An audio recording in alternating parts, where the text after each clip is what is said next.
Villains. What comes to mind when you think of villains? Darth Vader? Ghostface? Maybe Eobard Thawne if you've watched my series on The Flash. Whoever comes to mind, there's probably a reason. Maybe their motivation is relatable. Maybe they had a really cool fight scene. Maybe they just freaked you out. Whatever it may be, there are things that make villains memorable. These things all stem from the writing, and when the writing is ass, everything else falls with it. When you think of the MCU, what villains come to mind? I immediately think of Thanos, Loki, the Goblin, and the others in the Fearsome Five from No Way Home. Compare these to someone like, Kang. What makes someone like Thanos stand out as being exceptional, and what makes Kang stand out like a piece of shit?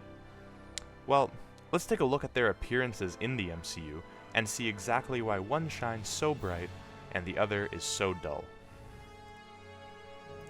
Infinity War is primarily a movie about Thanos, which means that after 6 years of teasers, when Thanos shows up, he's the center of the story. Infinity War spends its entire 2.5-hour runtime making Thanos a real threat, and someone very intimidating, not because he's evil, but because he is just someone who believes that he's doing the right thing. When Thanos says something, he follows through, and there are multiple things he says that come to pass. His intro in Infinity War is an amazing example of something coming full circle, and it happens twice. He starts off by massacring the Asgardian refugee ship, and he says, I know what it's like to lose. Feel so desperately that you're right, yet to fail nonetheless.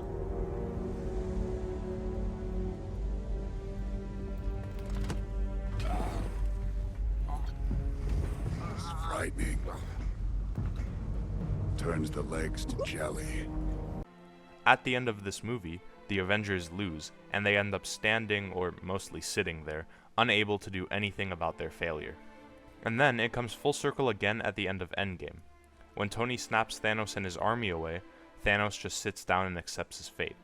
It turns the legs to jelly.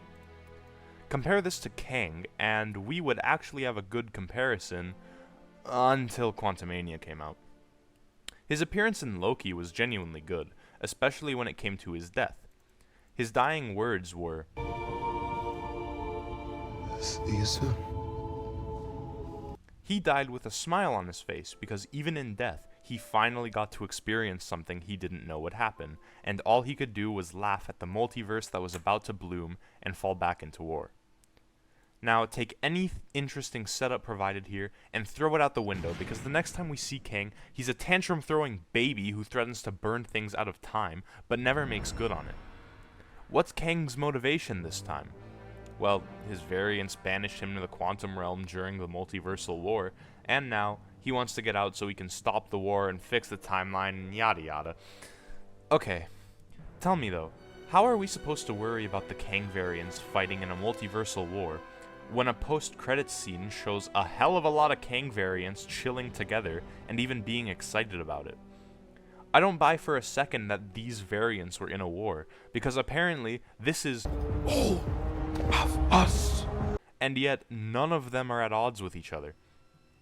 Also, what did this Kang do that was so bad?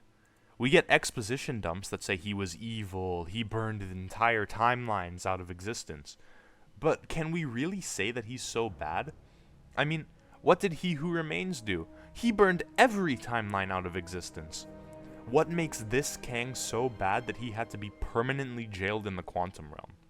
Well, we don't know, because we don't actually get to see it.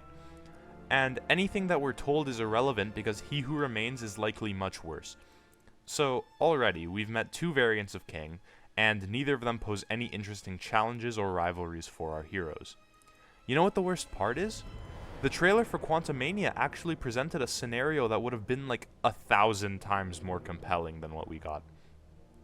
The trailer presented a plot where Kang tries to appeal to Scott, saying, "You've lost a lot of time, like me. We can help each other with that." "Who are you?" "I'm the man who can give you the one thing you want." "What's that?" "Time." In the movie, Kang doesn't use these lines to appeal to Scott, as he just ends up threatening Cassie. It's just an example of the trailers deceiving the audience. It promised a story that actually would have been really interesting, and then the movie turned Kang into the antithesis of Thanos. Thanos was honorable. When he made a deal, he stuck to it. He didn't kill anyone out of anger, only out of necessity or out of precaution. The only unnecessary deaths were Heimdall, and if he went through with it, Tony. In Infinity War, Tony was the Avenger who lasted the longest in a 1v1 and drew blood. Thanos knew that Tony would keep on trying, so he was going to take a precaution and get Tony out of the way, until Strange's deal. Thanos was intimidating because he wasn't hell-bent on destruction. He was powerful, he knew how to use that power, and he knew that he didn't have to overdo it. Kang, on the other hand, likes to yell and scream and backtrack on the things he says. He loses all of his intimidation when he is someone who is evil for the sake of it. This harkens back to my earlier point. Why does this Kang stand out from the others? Kang kidnaps Scott and his daughter. He tells Scott to go into the core of his time chair and shrink it so they could get out of the quantum realm. Scott ends up agreeing to this deal because Kang threatens Cassie. The deal was, Scott would fix the core, and then Kang would let Cassie live, and they could leave the quantum realm. When Scott eventually does fix the core, Kang ends up keeping Cassie prisoner, and he backtracks on his deal. This is so lame, especially when you consider that Thanos would have kept that deal, like he did when Strange gave up the Time Stone to save Tony. As a quick side note, Quantumania has absolutely no lasting consequences. Kang is defeated again, everyone escapes the quantum realm, and they live happily ever after. Wouldn't it be better if there were actual consequences? Wouldn't it be better if there were some character development? Wouldn't it be better if Kang had a character that wasn't just, haha, I'm evil? Imagine if Kang wasn't just a rageaholic who wanted revenge. What if he was someone who appealed to Scott as a father, who played the events like a game of chess and brought himself to the best outcome? What if, instead of dying for a second time, we actually got to see just how powerful he is? Let me direct you back to the trailer, because the blueprint for an amazing villain was right there. And if we went with that story, we would have ended up with a much more compelling villain. If we had instead followed the story presented in the trailer, Kang could appeal to Scott with the offer of giving him more time, the same time that he lost during Endgame when he was stuck in the quantum realm. Then, when Scott goes along with that, Kang gets out, and there is a lot more potential for what Kang can do when out and about in the multiverse. But instead, none of that was in the movie, and Kang is just evil for no reason. His death makes him seem like an inconsequential villain, making him disagreeable, off-putting, and overall one-dimensional. Thanos spends 2 movies absolutely wailing on the Avengers. By the end of Infinity War, he is able to stop everyone without even touching them, and breaks vibranium with his bare hands. In Endgame, he goes up against Cap, Thor, and Tony and wins without the stones. Now, let's compare that to Kang. Oh, there's nothing. Kang is said to have killed multiple Avengers, but where do we see that? Kang is said to have the ability to burn people out of time, but it only happens to side characters. When he has to fight Scott, Hope, and Cassie, he nearly kills Scott, but then dies again when Hope comes in to help. This guy gets overpowered by ants. Motherfucking ants. Put him in a 1v1 with Thanos and he loses.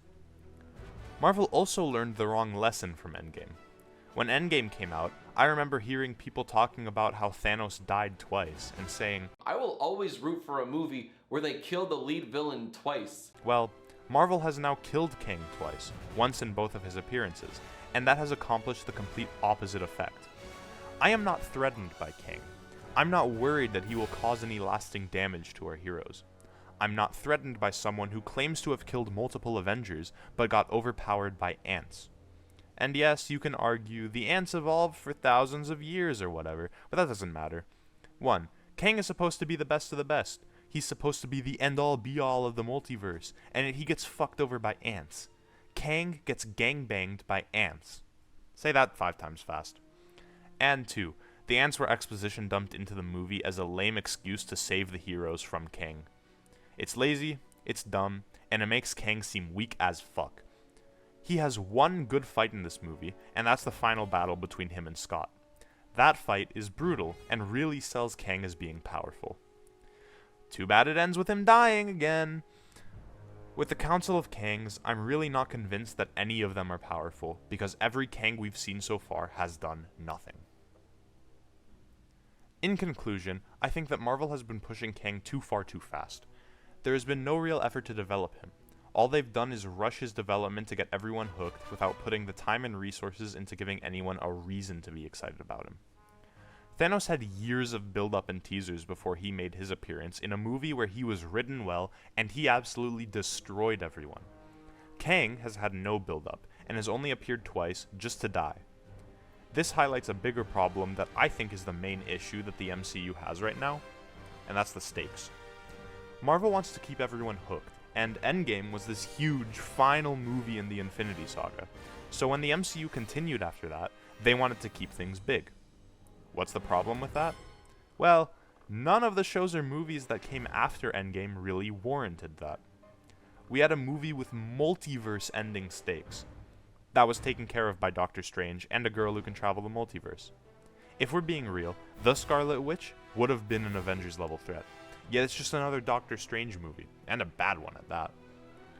I can make a whole video on that point about the stakes, but the bottom line is that Marvel wants to release the new biggest and greatest thing, but in doing so, they published a shitload of fuck.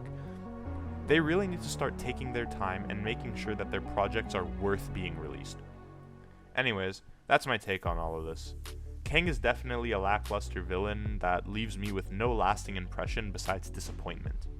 I hope they can recover his character before Kang Dynasty comes out, otherwise this whole saga will be a waste. With that being said, I hope you all enjoyed the video. If you did, leave a like, subscribe, and let me know what you think. I'll see you all in the next time. Goodbye.